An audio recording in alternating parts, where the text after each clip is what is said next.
I'm going to tell you a story this morning about a lamb, and guess what his name is? Lambie.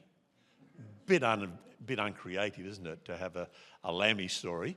But anyway, Lambie, for me, I was only probably, I would say, about early high school when this story took place.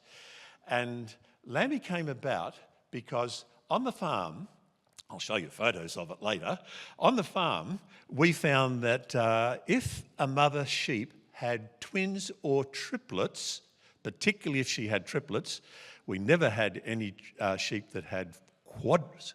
Okay, here we are. We never had any sheep that had 4 babies, but sometimes they'd have 2 and 3. And sometimes they would then neglect the weakest one because, after all, how can a mother that's only got 2 teats keep up with 3 lambs? So obviously one was weaker, and that it tended to be the one that Dad brought home. Okay, we'll come to that part of the story in a minute, but just here's a couple more things. One of these photographs shows the place where I came from. It's very dry for about 9 months of the year, and for the rest of the year it's very green. But the top photo comes from a country where it's green all year round. I worked on the farm as a kid quite often, obviously, and then when I nearly got married, I went over to New Zealand to work for my father-in-law on his farm where they had green grass and white sheep all year round. But because I came from the dry farm, that's where my story is going to come from today. So in Australia, how do we drive sheep around? Anyone want to have a guess at this? How do we drive sheep around? Are there any hints in the photo? We drive them, or chase them with a motorbike, yes, or on horseback, with dogs, and sheepdogs is a big thing in Australia and New Zealand. And sometimes for us, actually, you'll notice one of those photos has a farm ute, and we would go out and drive them with the farm ute. Okay, so that's how we get sheep around in Australia. Now, here's a picture. It's not our farm ute. We wouldn't have had a Holden on our farm, but anyway, it provides the illustration that I want. Here's a ute with 3 dogs going off to bring the sheep in. And we're going off to bring the sheep in. All right, when we get to the paddock, they've got to get out of the ute. So if you see them in the ute in the next photograph, no, they're already out, all right? So notice in the other photograph, as you start driving your sheep along, guess what? All the lambs start to come towards the back of the pack. And there'll be mothers coming around bleating and trying to find where's her baby amongst all the others. And of course, the further you go in bringing the sheep back to the shed, the more lambs are just dragging along at the back with a couple of ewes. That's the name for the mother sheep, all right? And with a couple of ewes. And so we find that what we have to do is pick them up and carry them. However, when you've got 100 ewes, which usually have one at least each, sometimes 2 each, sometimes occasionally 3, guess what? There's just literally hundreds, more than 1,000 of these little lambs, and probably a lesser number that dragging along just along at the back of the sheep pile. All right? So here's what we've got to do.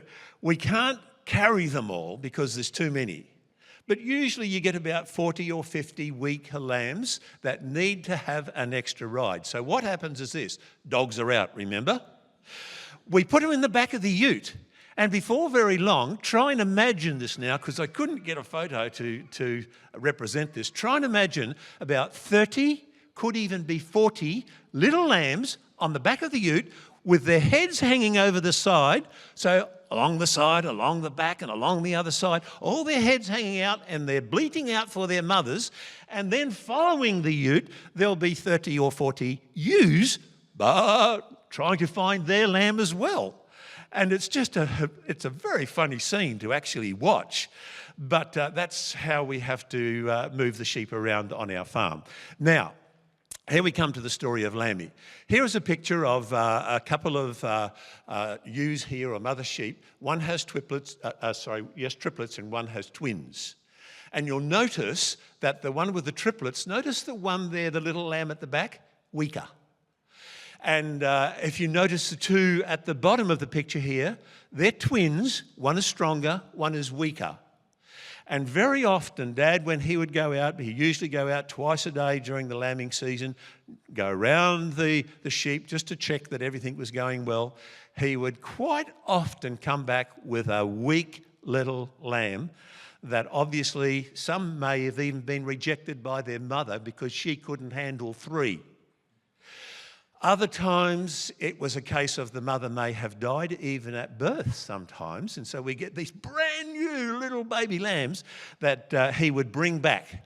And when and by the way, the photograph there on the left-hand side, that's about how Lambie was when he arrived home, when Dad brought him home. Skinny, needed a good feed, and he wasn't looking too good. So we had to learn how to very quickly get these lambs drinking out of a bottle because there's no mother sheep around. And we very quickly learnt a trick. What you do is you put your finger in the milk and get a lot of milk on your finger, and then you go up to the baby lamb and put it towards its mouth. It sniffs, it starts to lick it. And then you bring the bottle over with the teat and you swap them over when she's not realising it's happening. And lo and behold, all of a sudden she's realising she's getting milk every time she squeezes the teat. And she's as happy as ever. Oh, actually, I should say he. Lambie was a little boy. And so Lambie eventually learnt to drink from the bottle very quickly. Oh, the other thing that's really interesting too when lambs are drinking from a bottle, because when they're drinking from their mother, they usually have to go down on their front feet. Notice the bottom photograph there of that little lamb, down on its front feet, head up and drinking. And when you get the bottle to them, they go down on their front feet and their tail goes mad. It just waggle, waggle, waggle. I don't know what's important about waggling the tail when you're drinking from a bottle or from the mother sheep. They're all the same, but it happens. And so Lambie did that too and gave us lots of opportunities to smile and laugh. Well, there's Lambie. Well, actually, that's about as close a photograph as I could get as I could remember Lambie. He was a great little lamb, and the more we fed him, and we always made sure he had 2 good feeds of milk each day, and slowly he is getting bigger and bigger, and here came the part of the story that I don't like. I knew that eventually one day Dad was going to say, it's time for Lambie to go back into the flock, into the herd. And one day when all the rest of the sheep were in, and Lambie by this stage, he wasn't as big as the adult sheep, but he certainly was getting big enough. He was not drinking from a bottle anymore. He was eating his own grass or hay or whatever we were feeding, and he was able to look after himself.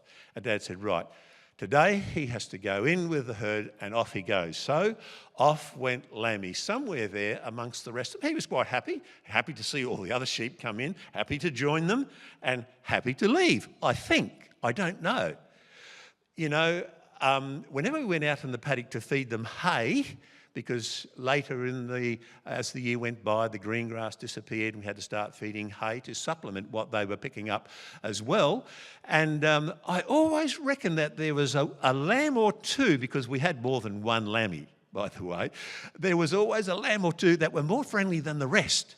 And when we would bring them into the shed and have to do work in the shed with them or in the yards, I reckon Lambie could remember us, because I always remember this one particular lamb used to like coming up, and he'd like a pat on the head, which others wouldn't. Normally they all run and hide in amongst the adults. But in this case, I reckon it was Lambie that was coming over.